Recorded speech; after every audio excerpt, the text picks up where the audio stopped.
누가복음서 강의 77번째 시간을 갖겠습니다. 오늘 말씀의 제목은 생명 앞에서 돌아선 자들입니다. 누가복음서 강해를 시작한 지 벌써 1년 6개월이 지나고 있습니다. 이제 누가복음 23장과 24장을 강의하면 누가복음 전체가 끝이 납니다. 앞으로 7번 정도의 강해 말씀이 남았는데 마지막까지 말씀을 잘 경청해 주시면 감사하겠습니다.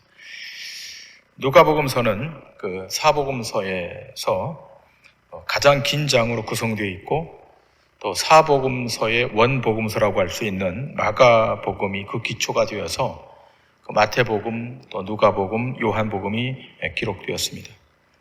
누가복음서는 다른 복음서와는 달리 이 복음서를 기록한 저자가 예수님의 제자가 아닌 수리아의 안디옥 출신이었던 당시로 보자면 이방인이었죠. 이 이방인이자 의사였던 누가가 기록을 했습니다. 직업상 의사였기에 다른 복음서와는 달리 상황과 사건에 대해서 아주 세밀하게 말씀을 기록했고 그로 인해서 장수가 24장까지 기록이 된 것입니다. 이 누가는 사도 바울이 전도 여행을 할 때 2차 전도 여행 때 함께 사역에 동행했고 복음이 어떻게 유대와 사마리아를 넘어 소아시아와 로마에게까지 전달되었는지 그 누구보다도 그 현장을 잘 알고 있었습니다. 그리고 이 누가는 사도 바울이 로마에 투옥되어 있었을 때 끝까지 그 곁을 지키고 있었던 아주 신실한, 아주 믿음이 탁월한 주님의 동력자였습니다. 바울의 사역을 두 눈으로 목격한 누가는 이 사복음서 중에 하나인 지금 우리가 보고 있는 이 누가복음서를 기술했고 곧 이어 사도행전까지 기술하게 됩니다.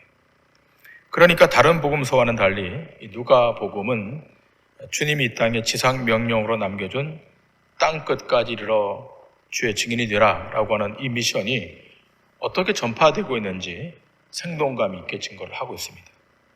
자, 이러한 배경하에 오늘 본문은 지난 3주 전부터 보았던 예수님의 순환의 사건으로 계속되고 있습니다.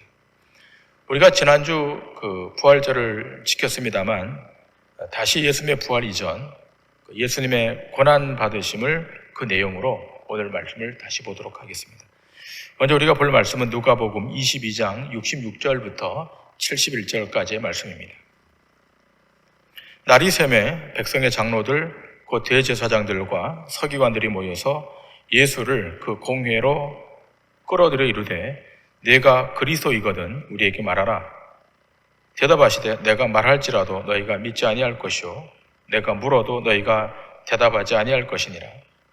그러나 이제부터는 인자가 하나님의 권능의 우편에 앉아 있으리라 하시니 다 이르되 그러면 네가 하나님의 아들이냐. 대답하시되 너희들이 내가 그라고 말하고 있느니라. 그들이 이르되 어찌 더 증거를 요구하리요? 우리가 친히 그 입에서 들었하더라. 자, 지금 예수님이 공회에 끌려가셔서 장로들과 제사장들, 서기관들에게 신문을 받습니다. 그리고 그들이 묻습니다. 네가 그리스도냐? 다시 말하면 기름 부음 받은 메시아냐라고 묻는 것입니다. 그러자 주님이 이렇게 말씀하지 않습니까? 67절과 68절에 대답하시되 내가 말할지라도 너희가 믿지 아니할 것이요 내가 물어도 너희가 대답하지 아니할 것이니라. 그러자 다시 그들이 묻습니다. 그러면 네가 하나님의 아들이냐? 그때 주님이 이렇게 답변하십니다. 70절 말씀입니다. 너희들이 내가 그라고 말하고 있느니라. 직설적 표현으로 바꾼다면 내가 하나님의 아들이다 라고 말하는 것입니다. 이 답변에 유대인들은 그를 십자가에 못 박는 명백한 증거로 삼아서 예수님을 총독 빌라도에게 넘깁니다. 그런데 동일하게 내가 하나님의 아들이다 라고 하신 이 답변에 대해서 전혀 상반된 반응을 보인 한 여인이 있습니다. 누가복음에 기록되어 있지 않습니다만 요한복음 4장으로 가면 그 사건이 거기에 기록되어 있습니다. 예수님께서 제자들과 함께 유대를 떠나 갈릴리로 가시는 중에 사마리아를 지나가십니다. 유대인들은 사마리아인들을 아주 하찮은 존재로 취급했기에 이 사마리아를 통과해 가지 않고 항상 둘러서 가는데 예수님은 일부러 이 사마리아 마을을 관통해서 가셨습니다. 그리고 그 마을의 한 우물가에 이렇게 앉아 계십니다. 그때 시간은 낮 12시쯤 되었습니다. 제자들은 먹을 것을 구하기 위해서 마을로 들어갔고 어떤 한 여인이 물을 길러 오는 것입니다. 예수님께서 이 여인에게 물을 달라고 청하십니다. 그러자 이 여인이 이렇게 말합니다. 어떻게 유대인이 사마리아 여인에게 물을 달라고 하느냐? 그러자 예수님께서 말씀하십니다. 내가 하나님의 선물과 물을 달라고 하는 이가 누구인 줄 알았더라면 내가 나에게 구하였을 것이며 내가 생수를 내게 주었을 것이다 라고 말합니다. 그러자 이 여인이 다시 묻습니다. 이 우물은 깊고 당신은 둘밖에 없는데 어떻게 물을 줄 수 있습니까? 그리고 이 우물을 우리 조상 야곱이 판 것인데 당신이 야곱보다 큰 자입니까? 라고 묻습니다. 예수님께서 말씀하십니다. 이 물을 먹는 자마다 다시 목마르겠지만 내가 주는 물을 마시는 자는 영원히 목마르지 아니할 것이다 말씀하십니다. 그러자 이 여인이 말합니다. 그런 물이 있다면 나에게 주어서 물 길러 오지 않도록 해달라고 요청합니다. 그러자 예수님께서 말씀하십니다. 내 남편을 불러오라 이렇게 말씀합니다. 이 여인이 남편이 없다고 말합니다. 예수님께서 다시 말씀하십니다. 내 말이 옳다. 내가 남편 5이 있었으나 지금 있는 자는 내 남편이 아니니 내 말이 참되다 라고 말씀하십니다. 이 여자가 깜짝 놀랍니다. 낯선 사람이 자기의 과거를 다 알고 있는 것입니다. 그래서 당신은 선지자라고 말합니다. 그러면서 묻습니다. 예배를 어디서 드려야 합니까? 우리 조상은 이 사마리아 산이라고 그러고 당신들은 예루살렘이라 그러는데 어디에서 예배해야 됩니까? 라고 묻습니다. 예수님께서 말씀하십니다. 이제 참으로 예배할 때가 오나니 영과 진리로 예배할 때인데 바로 이때라고 말합니다. 비록 이 여인이 비참한 가운데 다른 남자들을 전전하면서 살아야 하는 그런 신세였지만 동네 사람들이 부끄러워서 아무도 물 길러 오지 않은 한낮에 물을 길러 올 수밖에 없었던 그런 여인이었지만 그 누구보다도 이 여인은 메시아 그리스도를 기다리고 있던 여인이었습니다. 그래서 이 여인이 이렇게 답변합니다. 요한복음 4장 25절에 이렇게 기록되어 있습니다. 여자가 이르되 메시아 곧 그리스도라 하는 이가 오실 줄을 내가 아노니 그가 오시면 모든 것을 우리에게 알려주시리이다. 그때 예수님이 이렇게 말씀하십니다. 요한복음 4장 26절에 이렇게 말씀하십니다. 예수께서 이르시되 네가 말하는 내가 그라 하시니라. 예수님 자신이 바로 이 여인이 기다렸던 메시아라고 말씀합니다. 자, 이 말씀을 들었던 이 여인은 물동이를 다 팽개치고 동네로 뛰어들어가서 자신이 행한 모든 일을 다 말합니다. 자기가 만난 그분을 그들에게 이야기합니다. 내가 메시아를 만났다고, 내가 그리스도를 만났다고, 당신을 와보라고 말합니다. 여러분, 이 상황을 한번 머릿속에 한번 그려보시길 바랍니다. 그리고 이 여인의 마음이 어땠는가를 한번 상상해 보시기 바랍니다. 정말 그리스도를 만나면 자기의 모든 과거, 모든 부끄러움은 아무것도 아닌 것입니다. 그리스도를 만났다는 이 사실에 물동이를 버려두고 와보라고 뛰어들어갔던 여인이 바로 이 여인이었습니다. 자, 그런데 조금 전에 읽었던 말씀에서 본 대로 예수님께서 대제사장들과 서기관들과 바리새인들과 사두개인들이 주축이 되어 있는 그 유대인의 최고 의결 기관인 공의회에서 예수님이 뭐라고 말합니까? 내가 그리스도다. 내가 하나님의 아들이라고 답변했습니다. 자, 그런데 이들은 어떤 태도를 취합니까? 물어볼 것도 없이 이구동성으로 이는 죽어 마땅한 사람이라고 그를 고소하고 넘겨버립니다. 예수가 그리스도이시고 예수가 하나님의 아들이신데 한 그룹은 그를 고발해서 빌라도에게 넘겨버리고 사마리아 이 한 여인은 그를 메시아로 믿고 감격에 차서 물동이를 버려두고 예수를 증거하고 있습니다. 두 개가 극명하게 대비되고 있습니다. 자, 유대인들은 예수를 빌라도에게 고소합니다. 그러나 빌라도에게 고소한 그 제목으로는 고소할 수가 없었습니다. 이 종교적인 문제는 공의회에서 처리하도록 되어 있었습니다. 그러니 예수를 죽이려면 로마의 재판을 받아야 했기 때문에 제목을 바꾸어서 고발을 하기 시작합니다. 그 고발의 내용이 무엇입니까? 오늘 우리 본문에 등장하는 1절과 2절의 말씀입니다. 오늘 본문 1절과 2절은 이렇게 기록되어 있습니다.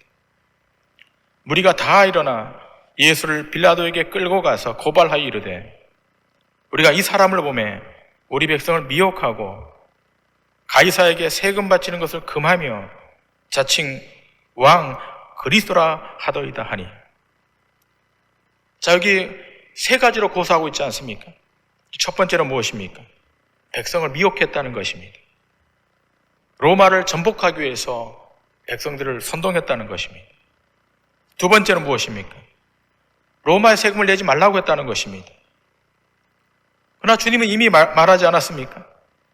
가이사의 것은 가이사에게, 하나님의 것은 하나님께 드리라고 이미 얘기했던 것입니다. 세 번째 제목은 무엇입니까? 자칭 왕, 메시아, 그리스도라고 한다는 것이었습니다. 자, 이렇게 세 가지 고소 내용이 접수되자 빌라도가 예수님을 신문합니다. 내가 유대인의 왕이냐라고 묻습니다. 예수님이 말씀합니다. 옳도다, 내 말이 옳도다라고 말합니다. 그런데 이 대답을 들은 빌라도는 무리들에게 예수님이 죄가 없다라고 판정합니다. 왜 그런 대답을 했을까요? 여러분, 빌라도는 로마의 총독입니다. 로마의 총독은 유대인의 속성을 너무나 잘 압니다. 유대인들이 로마를 반역하는 자를 순순히 넘겨줄 리가 없다는 것을 압니다. 겉으로는 복종하는 채 해도 뒤로 가면 이스라엘의 독립과 해방을 잊어본 적이 없는 사람이라는 것을 압니다. 자, 그런데 예수를 넘기면서 로마를 반역하는 자라는 죄목으로 갖다 붙이는 것은 유대인들의 시기심으로 인한 것임을 빌라도가 알고 있는 것입니다. 뿐만 아니라 예수님을 직접 대면해 보니까 전혀 정치적인 반역을 일삼은 자가 아님을 또한 안 것입니다. 그래서 이 빌라도가 정치적인 죄가 없다고 판결해 버립니다. 자, 그러자 유대인들이 다른 방도를 찾습니다. 공의회에서 예수님을 처형하기 위해서 다른 카드를 꺼내는데 그것은 민심을 작동시키는 것이었습니다. 자, 이때는 6월절이었습니다. 수많은 사람들이 예루살렘에 몰려 들어와 있습니다. 학자들은 적으면 100만 명, 많게는 200만 명까지 모였다고 기술하고 있습니다. 자, 이걸 이용하려고 했던 것입니다. 이때 밀란이 일어나면 이 문책이 총독에게 가기 때문에 그것을 이용하려고 했던 것입니다. 그러나 빌라도는 이것을 이미 알고 있었습니다. 봉기가 일어나지 않도록 치안을 잘 유지하고자 자기 관저가 있던 가이사랴에서 이미 이 예루살렘에 와 있었던 것입니다. 이 예루살렘에 와 있으면서 유대인들의 동향을 파악하고 있었고 그들의 술수 또한 간파하고 있었습니다. 유대인들의 이 계략에 넘어지지 않기 위해서 빌라도는 오히려 예수를 풀어주었던 것입니다. 그러자 고소하는 사람들이 가만히 있지 않습니다. 더욱 굳세게 말합니다. 본문 5절에 이렇게 기록되어 있지 않습니까? 무리가 더욱 강하게 말하되 그가 온 유대에서 가르치고 갈릴리에서부터 시작하여 여기까지 와서 백성을 소동하게 하나이다. 이 예수가 유대에서 갈릴리로, 갈릴리에서 이 예루살렘까지 와서 백성을 선동한다는 것입니다. 자, 이 주장이 맞다면 아마도 빌라도 총독의 첩보망에 의해서 이 정보가 입수되었을 것입니다. 그러나 예수님의 전도는 정치적인 소유를 일으키는 것이 아니었습니다. 로마를 전복하고자 했던 것도 아니었습니다. 그런데도 고소하는 자들은 어떻게 하든지 예수를 정치범으로 몰아넣어서 빌라도에게 압박을 가하고자 했던 것입니다.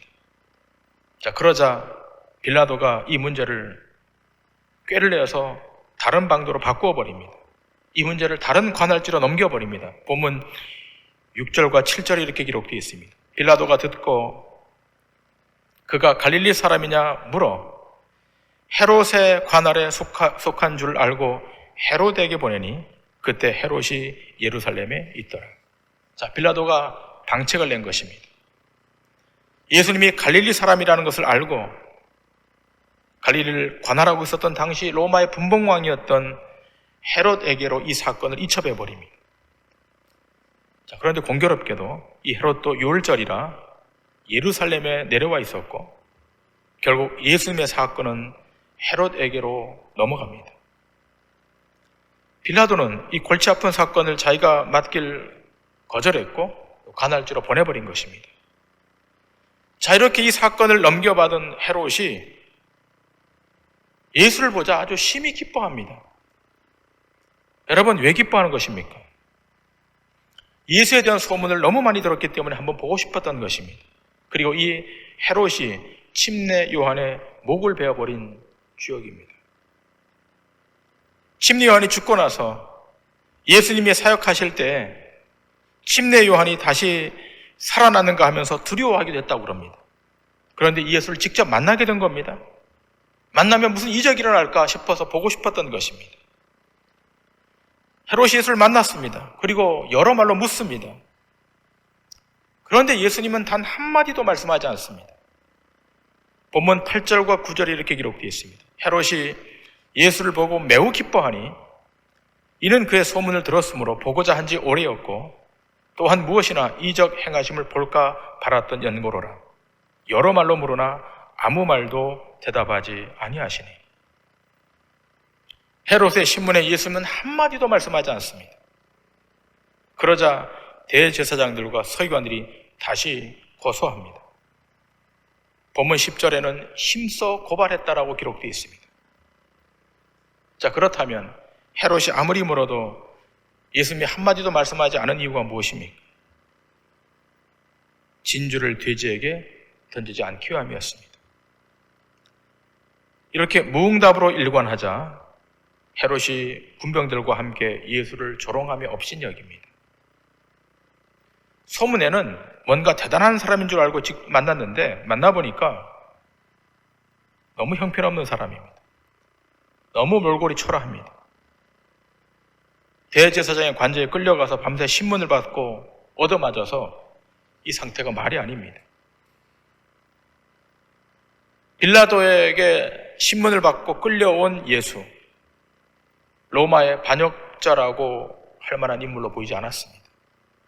결국 예수를 다시 빌라도에게 돌려보냅니다. 그런데 그냥 보내지 않고 조롱하고 희롱하면서 화려한 옷을 입혀서 보냅니다. 본문 11절에 이렇게 기록되어 있습니다. 헤롯이 그 군인들과 함께 예수를 업신여기며 희롱하고 빛난 옷을 입혀 빌라도에게 도로 보내니. 자, 화려한 옷, 빛난 옷을 입혀서 돌려보냅니다. 여러분, 여기 화려한 옷은 왕들이 입는 옷 아니겠습니까? 왕들이 입는 옷을 입혀서 돌려보냅니다. 여기 두 가지 의미가 있습니다. 왕이 되지도 못할 위인이 왕이 된다고 하니 한번 왕의 의복이라도 입어보라는 조롱의 측면에서 입혀본 거예요. 두 번째는 예수가 왕이 되어 반역한다고 고소했다면 적어도 왕이 될 만한 인물을 반역자 리스트에 올려보내야 되는데 로마가 보기에는 전혀 감이 안 되는 인물이었기에 유대인들의 어리석음을 조롱했던 것입니다. 자, 상황이 이렇게 되자 이 헤롯과 빌라도가 그 전에 원수였는데 지금 이 시점에서는 친구가 됩니다. 자, 그러면 그동안 왜 서로 원수처럼 지냈는가? 그 배경이 있습니다. 헤롯은 유대 땅에서 분봉왕이 된 사람입니다. 아버지 헤롯이 죽으면서 그 아들들에게 권력을 이양했는데 그 중에 지금까지 권력을 잡고 있는 사람이 여기 등장하는 헤롯 안티파스입니다. 지도력이 탄탄합니다. 자, 이와 비견해서 빌라도는 로마의 시민권을 갖고 있는 사람입니다.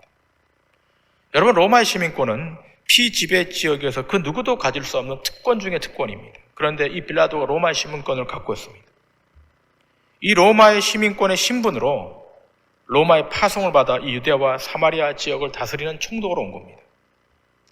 자, 빌라도는 신분적으로 자기가 로마의 시민권을 갖고 있었기 때문에 신분적으로는 더 우월한데 이 지위적으로는, 위치로는 총독의 포지션에 있었기 때문에 이 헤롯과 보이지 않는 알력으로 아주 껄끄러운 사이였습니다. 자, 그런데 예수님을 신문하는 일로 서로 친구가 된 겁니다. 이해관계가 맞아떨어진 것입니다. 본문 12절에 이렇게 기록되어 있습니다. 헤롯과 빌라도가 전에는 원수였으나 당일에 서로 친구가 되니라. 여러분, 그런 경우가 있지 않습니까? 어떤 두 사람이 갑자기 친해진 겁니다. 별로 친해질 이유가 없는데 갑자기 친해진 거예요. 근데 가만히 들여다보니까 그들에게 공동의 적이 생긴 겁니다. 우리 주변에 그런 일들이 흔하게 보지 않습니까? 여러분 주변에 갑자기 친하게 지내는 사람이 있다면 그들에게는 어쩌면 공동의 적이 생길 수 있습니다. 집안의 형제들이 싸우다가도 다른 집안의 사람과 싸움이 일어나면 그 형제들이 싸움을 그치죠. 똘똘 뭉쳐서 다른 집안과 싸우기 시작합니다. 어제 원수였는데 오늘 친구가 되는 거예요. 지금 빌라도, 헤롯이 어제 원수였는데 지금 친구가 된 겁니다. 왜 그렇습니까? 공동의 적이 생겼습니다. 여기 또 하나 중요한 세력이 누굽니까? 유대인들입니다. 그것도 똑똑하고 잘났다고 하는 유대인들. 우리식으로 말하면 상위 1%에 해당하는 사람들입니다. 유대인의 공의회에 속한 사람들. 하나님을 위하고 민족을 위한다는 이름으로 참된 하나님을 처형하는 일에 한 마음으로 똘똘똘 뭉쳐있는 유대인들. 로마에게 거짓 고소를 하면서 고소하는데 한 마음이 된 거예요. 이들은 강력한 메시아를 원했습니다. 로마를 둘러엎고 자기들의 나라를 세우는 강력한 지도자 메시아를 원했던 것입니다. 그런데 예수를 들여다보니까 그렇지 않은 것입니다. 그들의 요구가 관철되어야 되는 그런 세속의 왕으로 와야 되는데 예수 너무 무기력한 것입니다. 이 수가 틀어지자 예수를 제거하기로 하고 로마의 힘을 빌렸던 것입니다. 우리가 기억할 것은 예수님께서 그들에게 주시고자 했던 나라는 이 땅에 속한 나라가 아니었습니다. 예수님이 지상에 존재하는 모든 인생들에게 주시고자 했던 나라는 영원한 나라, 생명의 나라였던 것입니다. 오늘의 상황에 이 말씀을 적용해 보도록 하십시다. 우리가 예수님을 믿는다고 이렇게 교회에 나오지만 교회에서 예수 믿는 자들에게 확증한 약속은 땅의 것이 아니라 하늘의 것입니다. 육적인 것이 아니라 영적인 것이고 세상에서 취할 것이 아니라 저 하늘에서 취할 하늘의 것임을 기억하셔야 됩니다. 이것을 위해 주님이 이 땅에 오셔서 십자가를 지신 것입니다. 누차 말씀드리지만 신자의 최종 종착지는 발을 딛고 있는 이 땅이 아닙니다. 신자의 마지막 도착지, 종착지는 저 영원한 하나님의 나라입니다. 그래서 오늘도 신자된 우리가 예수님을 제대로 증거하면 공동의 적이 세상으로부터 출현하는 것입니다. 새로운 전선이 형성되는 것입니다. 어떤 전쟁입니까? 영적 전쟁입니다. 말씀을 대적하는 기독교 신앙을 반하는 영적 전쟁이 우리 앞에 다가오는 것입니다. 이 전쟁은 예수님이 이 땅에 오신 이후로 아직도 종결되지 않은 현재 진행형의 전쟁인 것입니다. 절대자에 대해서 분노를 품습니다. 절대 권위에 대해서 반기를 듭니다. 절대 진리에 대해서 반합니다. 이 신앙에 대하여 반대 전선을 구축하도록 되어 있는 것입니다. 자, 그런데 기억할 것이 있습니다. 이렇게 되어가는 것이 하나님의 계획과 뜻 안에 있다는 사실을 인지하셔야 됩니다. 사도행전 4장에 보면 베드로와 요한이 설교를 합니다. 그런데 이 설교 안에 어떤 사건을 이야기하는데 이 사건이 치밀한 하나님의 뜻 안에서 계획되어 있음을 알도록 합니다. 베드로와 요한이 성도들에게 설교를 해요. 그 설교 안에 아주 중요한 사건이 등장하는데 그 사건은 이미 예정되어 있고 계획되어 있던 것을 하나님이 실행하고 있음을 말하고 있다는 것입니다. 사도행전 4장 24절부터 28절에 자, 이 베드로의 설교를 들었던 일단의 성도들이 이렇게 고백을 합니다. 그들이 듣고 한 마음으로 하나님께 소리를 높여 이르되 대주제여 천지와 바다와 그 가운데 만물을 지은 이시여 또 주의 종 우리 조상 다윗의 입을 통하여 성령으로 말씀하시기를 어찌하여 열방이 분노하며 족속들이 허사를 경영하였는고 세상의 군왕들이 나서며 관리들이 함께 모여 주와 그의 그리스도를 대적하도다 하신 이로소이다. 과연 헤롯과 본디오 빌라도는 이방인과 이스라엘 백성과 합세하여 하나님께서 기름 부으신 거룩한 종 예수를 거슬러 하나님의 권능과 뜻대로 이루려고 예정하신 그것을 행하려고 이 성에 모였나이다.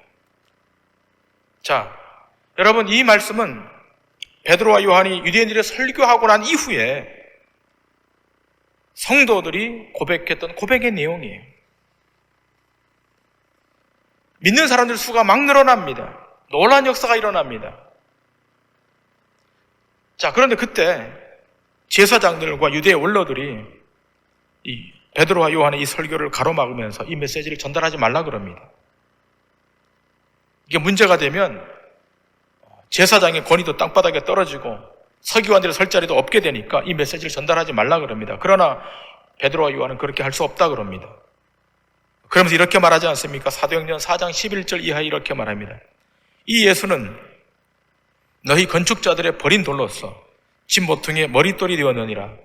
다른 이로서는 구원을 받을 수 없나니 천하 사람 중에 구원을 받을 만한 다른 이름을 우리에게 주신 일이 없음이라 하였더라. 자, 이렇게 말씀이 전달되자 베드로와 요한과 함께 사역에 동참했던 성도들이 고백을 지금 하는 거예요. 조금 전에 읽었던 24절 이하의 말씀입니다. 자, 이 말씀의 요지가 무엇입니까? 지금 일어나고 있는 이 사건은 이미 다윗을 통해 예언되었던 것이고 그 예언의 내용이 곧 완성될 것이라고 하는 것입니다. 그 구체적인 내용이 무엇입니까? 다시 본문 26절과 27절과 28절을 보면 이렇게 기술되어 있습니다. 세상의 군왕들이 나서며 관리들이 함께 모여 주와 그의 그리스도를 대적하도다 하시니로소이다. 자, 대적합니다. 27절입니다. 과연 헤롯과 본디오 빌라도는 이방인과 이스라엘 백성과 합세하여 하나님께서 기름 부으신 거룩한 종 예수를 거슬러. 맞습니다. 그대로 이루어져 가는 것입니다. 자, 28절에 뭐라고 말합니까? 하나님의 권능과 뜻대로 이루려고 예정하신 그것을 행하려고 이 성에 모였나이다. 이것은 그냥 즉흥적으로 일어난 일이 아니라 하나님의 치밀한 예정과 섭리 가운데 진행되고 있음을 성도들이 고백하고 있는 거예요. 이 누가복음의 사건을 사도행전에서 초대교회의 성도들의 입에서 이것이 고백되고 있습니다. 자, 이 고백이 의미하는 바가 무엇입니까? 예수 그리스도의 고난과 그 죽음이 어떤 이들에게는 생명으로 들어가는 근거로 주어지는데 어떤 한쪽은 영원한 사망에 이르게 하는 출발이었다는 것입니다. 그렇다면 여기에 해당하는 자들이 누굽니까? 제사장들과 서기관들과 바리새인들입니다. 이들은 예수를 정치적 메시아로 이 땅에서 자신의 육체적 욕구를 들어주는 구원자로 인식했다는 것입니다. 그러나 주님은 이 땅에 왕으로 오신 것이 아닙니다. 한 나라를 통치하고 한 나라를 구하기 위해서 오신 것이 아닙니다. 인간의 육적 소욕을 만족시키기 위해 오신 분이 아닙니다. 예수님은 영원한 세계를 생명으로 주시기 위해서 오신 분이시고 한계를 가지고 살 수밖에 없는 인생들에게 그것을 뛰어넘는 초월의 나라를 주시기 위해서 오신 것입니다. 이 영원한 나라, 이 영원한 생명수를 사모했던 사마리아의 한 여인 같은 자들 위해서 주님이 오신 것입니다. 그러므로 이 세상에서 가장 어리석은 사람은 생명 앞에서 돌아서는 자예요. 이 서기관들처럼 바리새인들처럼 제사장들처럼 생명 앞에까지 왔는데 돌아서 버렸어.